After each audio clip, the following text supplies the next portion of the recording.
바지가 갑자기 안 잠기기 시작한 순간 대부분 사람들은 단순히 살이 쪘다고 생각합니다. 그런데 한국의 한 의사는 전혀 다른 말을 했습니다. 그건 살이 아니라 몸의 흐름이 막히기 시작했다는 신호일지도 모릅니다. 정말 그럴까요? 그 이유를 끝까지 들어보십시오. 여러분, 혹시 이런 경험이 있으신가요? 어느 날 아침 거울 앞에 서서 바지를 입으려는데 전에는 아무렇지 않게 잠기던 단추가 이상하게도 잘 잠기지 않는 순간 말입니다.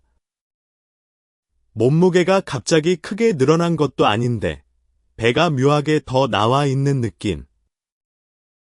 그리고 그날따라 속도 더부룩하고 몸이 무겁게 느껴집니다.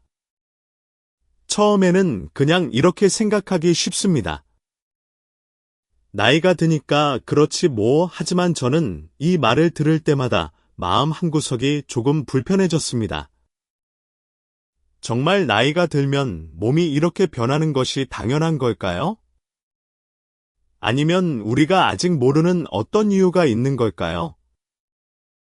제가 이 질문을 진지하게 생각하게 된 계기는 의외로 아주 사소한 장면에서 시작되었습니다. 어느 겨울날이었습니다.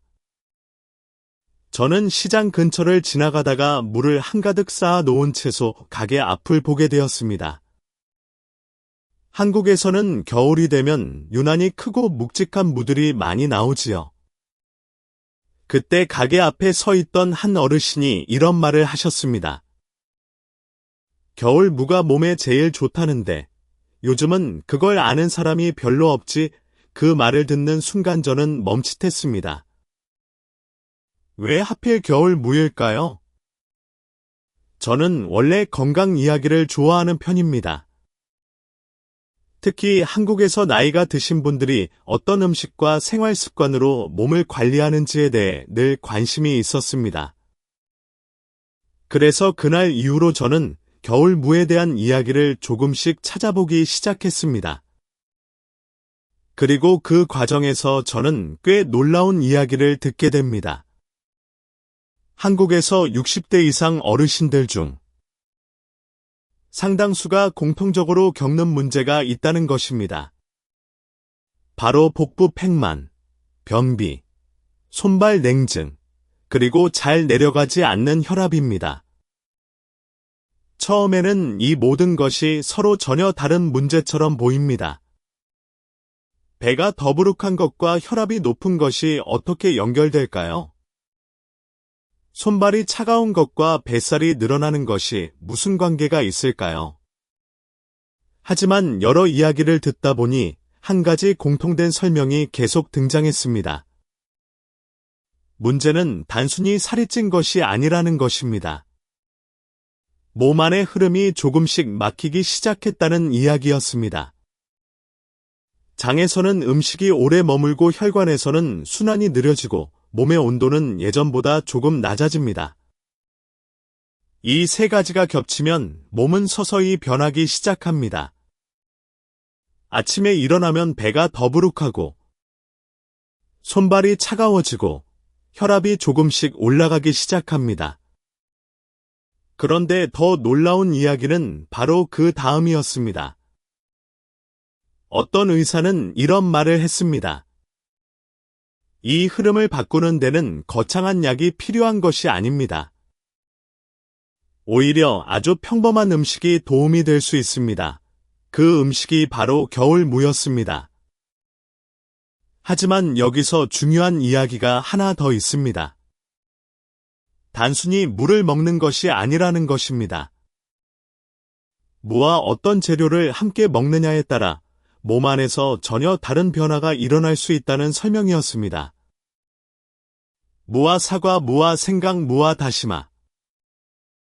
처음 이 이야기를 들었을 때 저는 솔직히 조금 의심스러웠습니다. 이렇게 단순한 조합이 정말 몸의 변화를 만들 수 있을까요? 그런데 실제 사례들을 하나씩 듣기 시작하면서 저는 점점 더 궁금해졌습니다. 어떤 분은 며칠 만에 배가 가벼워졌다고 말했고, 어떤 분은 손발이 따뜻해졌다고 말했습니다. 또 어떤 분은 혈압이 조금 안정되기 시작했다고 이야기했습니다.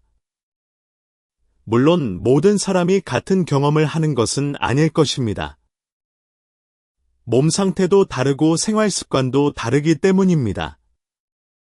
하지만 저는 이 이야기를 듣는 동안 계속 이런 생각이 들었습니다. 혹시 우리가 너무 어렵게만 건강을 생각해 온 것은 아닐까? 혹시 아주 작은 습관 하나가 몸의 흐름을 다시 움직이게 할 수도 있는 것은 아닐까? 그래서 오늘 이 영상에서는 제가 궁금해했던 이야기를 여러분과 함께 천천히 살펴보려고 합니다. 왜 겨울무인지, 왜 이 세 가지 조합이 등장하는지, 그리고 왜 어떤 사람들은 단 5일 만에 몸의 변화를 느끼기 시작했다고 말하는지 말입니다. 그리고 늦었지만 인사드리겠습니다. 여기는 100세까지 건강한 삶의 지혜를 함께 나누는 채널, 100세지의 건강 라디오입니다. 이 채널에서는 한국과 동아시아에서 전해 내려오는 건강 이야기와 현대 연구에서 이야기하는 흥미로운 건강 지식을 함께 살펴보고 있습니다. 이런 이야기가 여러분께 도움이 될 것 같다면 지금 채널을 구독해 주시고 응원해 주시면 좋겠습니다. 여러분의 작은 구독이 저에게는 더 좋은 이야기를 계속 찾아 전해드릴 힘이 됩니다. 그럼 이제 정말 중요한 질문으로 이야기를 시작해 보겠습니다. 왜 하필 겨울 무일까요? 그리고 왜 어떤 사람들은 이 조합을 단 5일만 해도 몸이 달라지기 시작한다고 말하는 걸까요? 지금부터 그 이야기를 하나씩 풀어보겠습니다.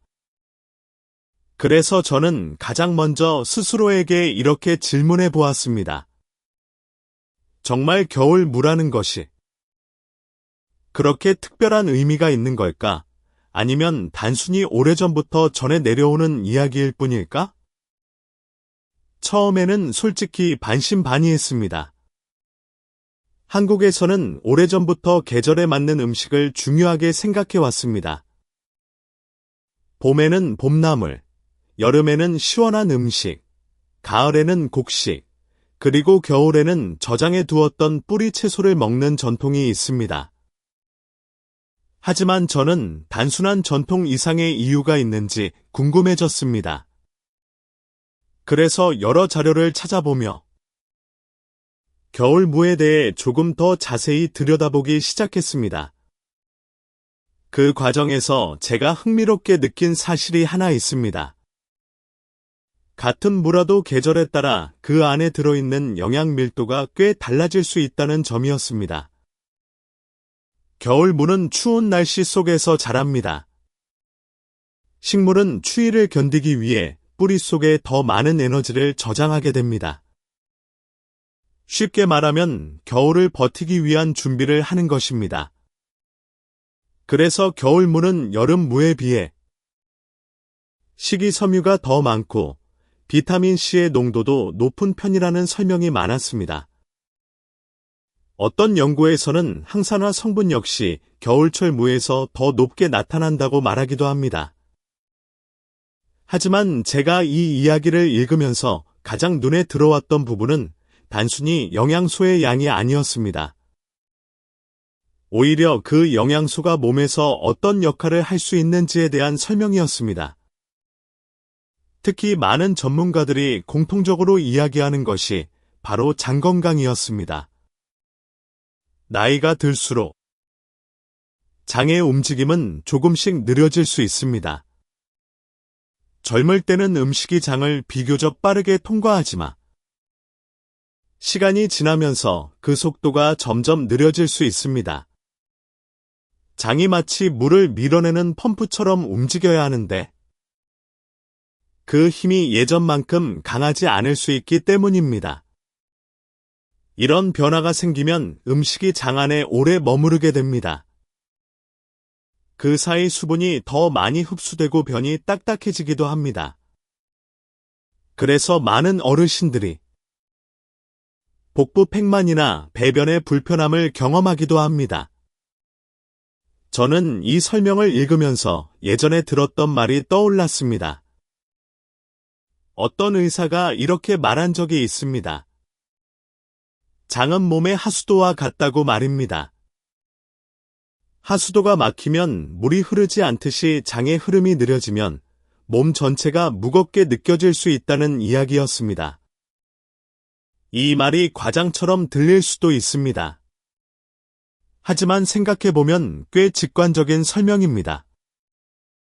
장이 편해야 몸이 가볍게 느껴지는 경험은 많은 사람들이 공감하는 부분이기 때문입니다. 또 한 가지 중요한 변화는 혈관에서 나타납니다. 나이가 들면 혈관의 탄력이 조금씩 줄어들 수 있습니다. 젊을 때 혈관은 고무줄처럼 유연하게 늘어나고 줄어들며 혈액을 밀어냅니다. 하지만 시간이 지나면서 그 탄력이 감소할 수 있습니다. 탄력이 줄어들면 혈관벽은 점점 딱딱해질 수 있고 혈액이 흐르는 압력도 달라질 수 있습니다. 그래서 혈압과 관련된 이야기가 노년 건강에서 자주 등장합니다. 이 두 가지 변화는 서로 전혀 다른 것처럼 보이지만 실제로는 어느 정도 연결되어 있습니다. 장의 흐름이 느려지면 몸 안에 염증 반응이 증가할 수 있고 이런 변화가 혈관 건강과도 관련될 수 있다는 연구들도 있습니다. 그래서 저는 겨울무에 대한 설명을 읽으면서 이런 생각을 하게 되었습니다. 이 채소가 단순히 영양이 풍부하다는 것보다 더 중요한 이유가 있을지도 모른다는 생각이었습니다. 무에는 식이섬유가 풍부합니다. 이 식이섬유는 장에서 물을 흡수하면서 부피를 늘리고 장의 움직임을 자극합니다. 마치 장 속을 부드럽게 쓸어주는 역할을 하는 것처럼 설명되기도 합니다. 또 무에는 비타민C와 여러 항산화 성분이 들어 있습니다. 이런 성분들은 혈관벽의 건강과 관련된 이야기에서 종종 등장합니다. 하지만 제가 여러 자료를 읽으며 가장 인상 깊었던 문장은 바로 이것이었습니다. 무만으로는 충분하지 않을 수 있습니다. 처음 이 문장을 읽었을 때 저는 잠시 멈춰 생각했습니다. 왜 무만으로는 부족하다는 걸까요? 조금 더 읽어보니 그 이유가 설명되어 있었습니다. 장 건강과 혈관 건강은 하나의 음식으로만 해결되는 문제가 아니라는 것입니다. 오히려 서로 다른 역할을 하는 음식이 함께 들어올 때 몸 안에서 더 흥미로운 변화가 일어날 수 있다고 말합니다. 그래서 등장하는 개념이 바로 조합이었습니다. 무에 들어있는 식이섬유가 장을 움직이게 하고 다른 음식의 성분이 그 흐름을 돕는 방식입니다. 이 이야기를 읽으면서 저는 점점 더 궁금해졌습니다. 그렇다면 어떤 음식이 무와 함께 들어갈 때 이런 변화가 생길 수 있을까요? 그 질문을 따라가다 보니 결국 세 가지 조합으로 이야기가 모이기 시작했습니다. 무와 사과, 무와 생강 그리고 무와 다시마, 이 세 가지는 한국에 부엌에서 아주 흔히 볼 수 있는 재료들입니다. 그래서 더 흥미로웠습니다. 특별한 약도 아니고 비싼 보충제도 아닌 아주 평범한 재료들이기 때문입니다. 그래서 저는 이 조합들을 하나씩 자세히 살펴보기로 했습니다. 그 첫 번째 이야기는 무와 사과였습니다. 그래서 저는 가장 먼저 이 질문을 스스로에게 던져 보았습니다. 왜 하필 사과일까? 무와 함께 등장하는 첫 번째 조합이 왜 사과일까 하는 점이었습니다. 처음에는 조금 의외라고 느꼈습니다. 사과는 건강에 좋다는 이야기를 많이 듣지만 동시에 당분이 있는 과일이라는 이미지도 있기 때문입니다. 특히 나이가 들수록 당을 조심해야 한다는 말을 자주 듣다 보니 어떤 분들은 사과를 멀리하기도 합니다. 그런데 여러 자료를 읽어보니 사과를 단순히 달콤한 과일로만 보는 것은 조금 단순한 이해일 수도 있다는 생각이 들었습니다. 사과에는 펙틴이라는 성분이 들어 있습니다. 펙틴은 수용성 식이섬유의 한 종류입니다. 이 성분은 물을 만나면 젤처럼 부풀어 오르는 성질이 있습니다. 저는 이 설명을 처음 읽었을 때 이런 장면이 떠올랐습니다. 마른 스펀지를 물에 담가두면 서서히 부피가 커지는 모습 말입니다. 펙틴도 비슷한 방식으로 장 안에서 작용한다고 합니다. 장 속으로 들어간 펙틴은 물을 흡수하면서 점점 부풀어 오릅니다. 그러면 장벽에 붙어있던 오래된 찌꺼기나 노폐물들이 조금씩 떨어져 나오는 환경이 만들어질 수 있습니다. 아주 강하게 밀어내는 방식이 아니라 부드럽게 불려서 떨어지게 만드는 방식에 가깝다고 설명하는 경우도 있습니다. 여기서 무가 함께 들어가면 이야기가 조금 달라집니다. 무에는 식이섬유가 풍부합니다. 이 식이섬유는 장의 움직임을 자극하는 역할을 할 수 있습니다. 그래서 어떤 전문가들은 이 조합을 이렇게 설명하기도 합니다. 펙틴이 장벽에 붙어 있는 것을 부드럽게 떼어내고 무의 식이섬유가 그것을 앞으로 밀어낸진다는 것입니다. 이 설명을 들었을 때 저는 꽤 흥미롭게 느꼈습니다. 왜냐하면 이 조합이 서로의 역할을 보완하는 구조처럼 보였기 때문입니다. 하나는 부드럽게 풀어주고 다른 하나는 흐름을 만들어준다는 방식입니다. 하지만 사과가 장 건강과 연결되는 이유는 여기서 끝나지 않습니다. 펙틴은 또 다른 중요한 역할을 할 수 있습니다. 바로 장내 유익균의 먹이가 될 수 있다는 점입니다. 장 안에는 수많은 미생물이 살고 있습니다. 이 미생물들 중에는 몸에 도움이 되는 균도 있고 그렇지 않은 균도 있습니다. 흔히 유익균이라고 불리는 미생물들은 장벽을 보호하고 장 환경을 안정적으로 유지하는 데 도움을 줄 수 있다고 알려져 있습니다.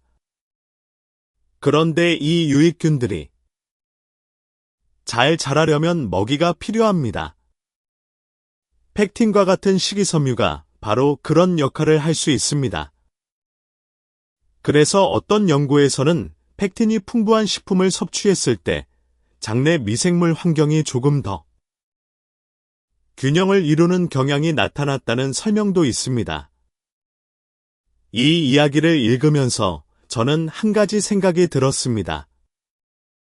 우리가 흔히 장을 단순히 음식이 지나가는 통로라고 생각하지만 실제로는 작은 생태계처럼 작동하는 공간일지도 모른다는 생각이었습니다. 그래서 저는 실제로 이런 조합을 시도해본 사람들의 이야기를 찾아보게 되었습니다. 그 중에서 기억에 남는 사례 하나가 있었습니다. 광주에 사는 박정숙 할머니의 이야기였습니다. 이분은 오랫동안 배변이 불규칙했다고 합니다.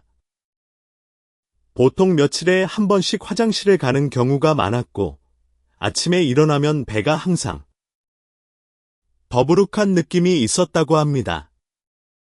그래서 여러 방법을 시도해 보셨다고 합니다. 약국에서 변비약을 사보기도 하고 유산균 제품도 꾸준히 드셔보셨다고 합니다. 하지만 기대했던 만큼의 변화는 느끼지 못했다고 합니다. 그러다가 어느 날 건강 상담을 통해 무와 사과를 함께 갈아 마시는 방법을 알게 되었다고 합니다. 방법은 매우 간단했습니다. 무 약 200g과 사과 약 100g을 준비합니다. 두 재료를 깨끗이 씻어 작게 썰어 믹서기에 넣고 물을 반 컵 정도 추가해 함께 갈아 마시는 방식이었습니다. 보통 아침 식사 30분 전에 마시는 것이 좋다고 설명을 들었다고 합니다. 처음에는 큰 기대를 하지 않았다고 합니다. 그냥 채소와 과일을 함께 갈아 마시는 정도라고 생각했기 때문입니다. 그런데 며칠이 지나면서 작은 변화가 시작되었다고 합니다. 3일 정도 지나자 아침에 화장실에 가는 것이 조금 더 편해졌다고 합니다. 힘을 많이 주지 않아도 자연스럽게 배변을 할 수 있었다고 합니다. 그리고 일주일 정도 지나자 배가 조금 가벼워진 느낌이 들었다고 합니다. 물론 이런 경험이 모든 사람에게 동일하게 나타난다고 말할 수는 없습니다. 몸 상태도 다르고 식습관도 다르기 때문입니다. 하지만 저는 이 이야기를 들으면서 이런 생각을 했습니다. 몸의 변화라는 것이 반드시 거대한 사건처럼 시작되는 것은 아닐지도 모른다는 생각이었습니다. 때로는 아주 작은 흐름의 변화에서 시작될 수도 있다는 생각이 들었습니다. 그리고 여기서 또 하나의 질문이 자연스럽게 떠올랐습니다. 장 환경이 조금씩 움직이기 시작한다면 그 다음에는 어떤 변화가 이어질까요? 많은 자료에서는 다음 단계로 체온과 순환 이야기를 꺼냅니다.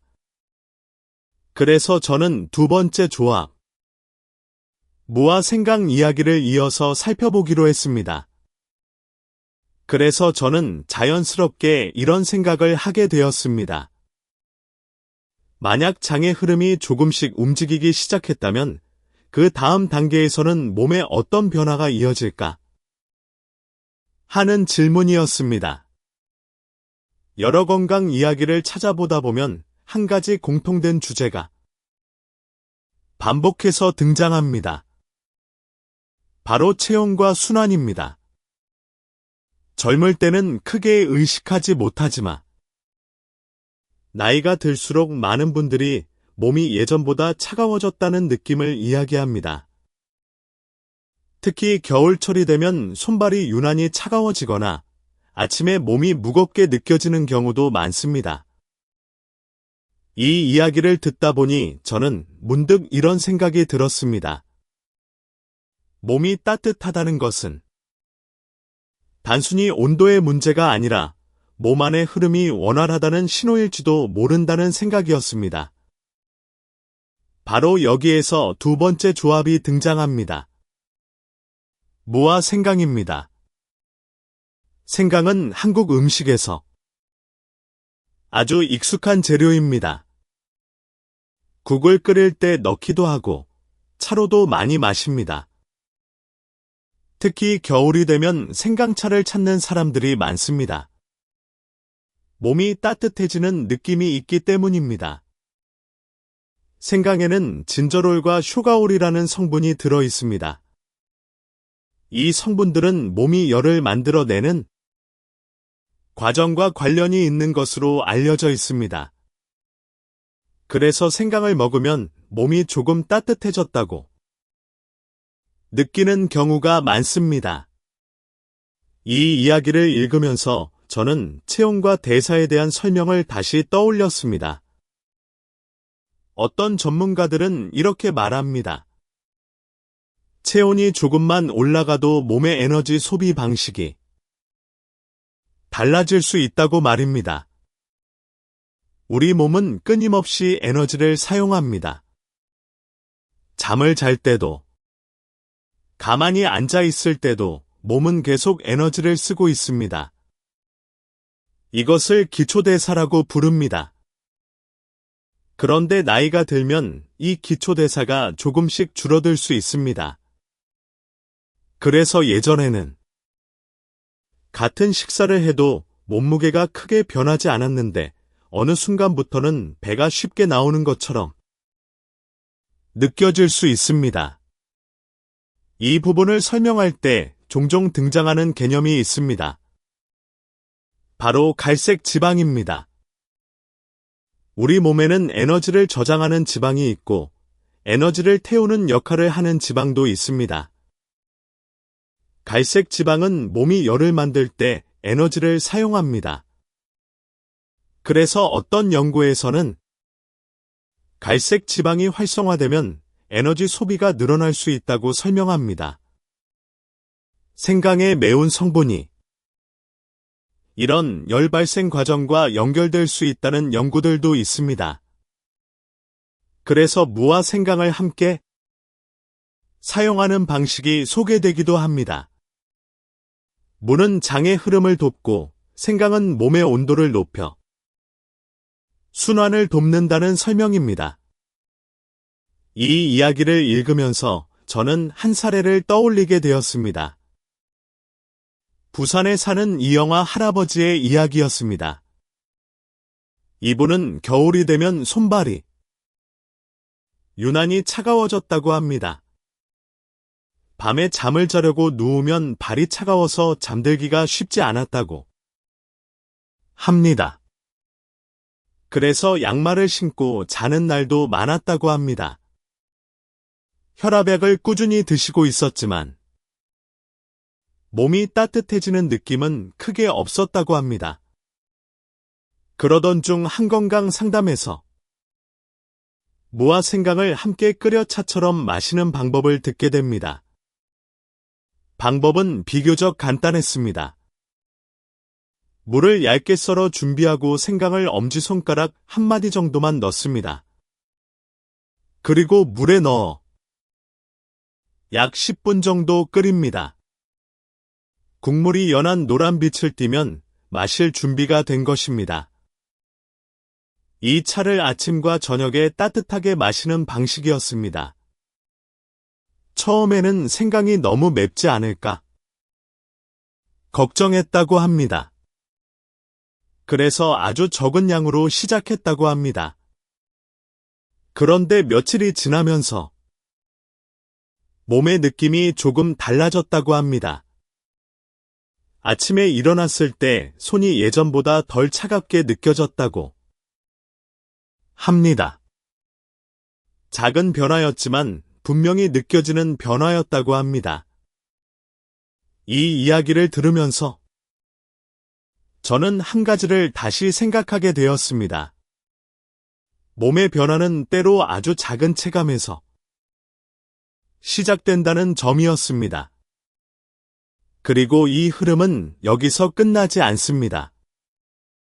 장의 흐름과 체온 이야기를 살펴보고 나면 자연스럽게 다음 질문이 이어집니다. 그렇다면 혈관의 흐름은 어떻게 바뀔 수 있을까? 이 질문에서 등장하는 세 번째 조합이 바로 무와 다시마입니다. 다시마는 한국 음식에서 국물을 낼 때 자주 사용되는 재료입니다. 하지만 다시마에는 단순한 감칠맛 이상의 성분이 들어 있습니다. 그중 하나가 알긴산입니다. 알긴산은 끈적한 성질을 가진 식이섬유입니다. 이 성분은 장 안에서 지방이나 콜레스테롤과 결합할 수 있다고 설명되기도 합니다. 또 다시마에는 칼륨이 풍부합니다. 칼륨은 몸 안에서 나트륨 균형을 조절하는 데 중요한 역할을 합니다. 나트륨이 많아지면 혈관의 압력이 높아질 수 있는데 칼륨은 이 균형을 맞추는 데 도움을 줄 수 있습니다. 그래서 무와 다시마를 함께 넣어 국을 끓이는 방식이 소개되기도 합니다. 대구에 사는 최동현 할아버지의 사례도 이와 관련되어 있습니다. 이분은 혈압이 자주 높게 측정되어 걱정을 하고 있었다고 합니다. 약을 복용하고 있었지만 수치가 크게 내려가지 않는 날도 있었다고 합니다. 그러던 중 무와 다시마를 넣은 국을 자주 먹어보라는 이야기를 듣게 됩니다. 소금을 많이 넣지 않고 다시마에서 나오는 자연스러운 맛으로 국을 끓이는 방식이었습니다. 몇 주가 지나자 혈압이 조금 더 안정적으로 유지되는 날이 많아졌다고 합니다. 물론 약을 중단한 것은 아니었고 생활 습관을 함께 관리했다고 합니다. 이 이야기를 통해 저는 세 가지 조합을 다시 떠올리게 되었습니다. 무와 사과는 장을 움직이게 하고 무와 생강은 몸을 따뜻하게 하고 무와 다시마는 순환과 균형을 생각하게 합니다. 각각의 방법은 서로 다른 방향에서 몸의 흐름을 바꾸려는 작은 시도처럼 보였습니다. 그래서 저는 결국 이런 질문에 다시 돌아오게 됩니다. 이런 작은 변화들이 모이면 몸은 언제쯤 그 변화를 느끼기 시작할까요? 바로 그 질문이 다음 이야기로 이어집니다. 그래서 결국 저는 이 질문 앞에 다시 서게 되었습니다. 이런 작은 변화들이 실제로 몸에서 느껴지기까지는 얼마나 시간이 필요할까 하는 질문이었습니다. 건강에 관한 이야기들을 들을 때 저는 항상 한 가지를 먼저 생각하려고 합니다. 몸은 기계가 아니라는 점입니다. 버튼을 누르면 바로 결과가 나타나는 기계와 달리 사람의 몸은 아주 천천히 반응합니다. 어떤 변화는 며칠 만에 느껴지기도 하지만 어떤 변화는 몇 주, 혹은 몇 달이 지나야 비로소 체감되기도 합니다. 그래서 저는 5일이라는 이야기를 처음 들었을 때 조금 조심스럽게 생각했습니다. 정말 5일 만에 몸이 바뀐다는 뜻일까? 아니면 다른 의미가 있을까 하고 말입니다. 여러 설명을 읽다 보니 저는 이 시간을 조금 다르게 이해하게 되었습니다. 5일이라는 것은 몸이 완전히 달라지는 시간이 아니라 몸이 변화를 알아차리기 시작하는 최소한의 시간일 수 있다는 생각이었습니다. 예를 들어 장의 흐름을 생각해 보겠습니다. 식이섬유 섭취가 늘어나면 장은 비교적 빠르게 반응하는 기관 중 하나입니다.